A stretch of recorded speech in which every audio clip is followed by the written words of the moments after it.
اب سنیے، نبی علیہ السلام نے فرمایا ہر مومن کے ساتھ اللہ ایک شیطان پیدا کرتا ہے اور ایک فرشتہ پیدا کرتا ہے۔ فرشتے کا کام شیطان ہر وقت یہی ہے کہ وہ بندے کو نیکی کی طرف راغب کرے اور نیکی کا شوق دلائے، اور شیطان کا کام ہے کہ ہر وقت وہ بندے کو یہ انجیکشن دیتا رہتا ہے کہ گناہ کے کام کر اور وسوسے ڈالے۔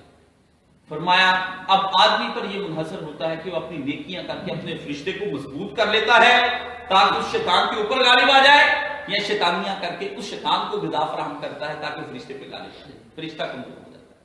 تو اللہ نے فرمایا کہ جب میرے بندے اس بات پر آ جاتے ہیں، میرے اوپر جب ایمان لے کر آتے ہیں، تو وہ کس کی بات مانتے ہیں؟ ملائکہ ہی میرے بھیجے ہوئے اس فرشتے کی بات مانتے ہیں جو اس کے اوپر میں نے لگا دیا، جو اس کو ہدایت کی طرف لے کر آتا ہے۔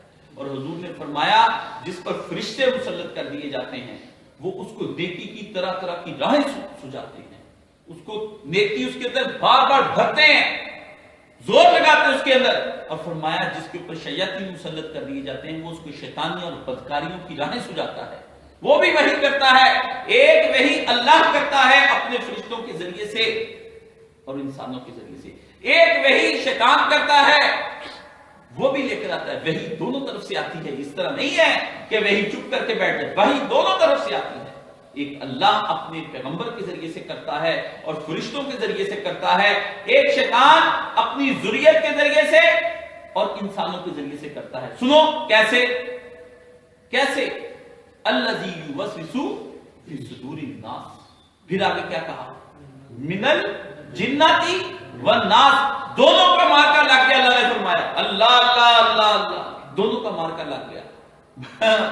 میدان جنگ مومن کی ذات ہو گئی، ہاں میدان جنگ مومن کی ذات ہو گئی۔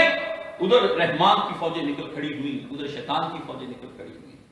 رحمان کے زور اور فرشتے ادھر سے نکل آئے، اس کو نیکی کی راہیں سجا رہے ہیں، اس کو ہر وقت خدا کی طرف بلا رہے ہیں۔ ادھر مومنین کی فوج اتری، ادھر دوسرے کافروں کی فوج اتری۔ اب دونوں طرف سے تہذیبوں کا جنگ شروع ہوئی۔ ایک تہذیب ایک ملت خدا برپا کرنے کو کہتا ہے، ایک تہذیب ایک ملت شیطان برپا کرنے کو کہتا ہے۔ فوجیں اس کی بھی میدان میں اتری، فوجیں ادھر سے بھی میدان میں اتری۔ کارزار حیات کے اندر، زندگی کے اس میدان کے اندر مومن بھی کھڑا ہے، اب فیصلہ اس کو کرنا ہے کہ کس طرف کو چلا جائے۔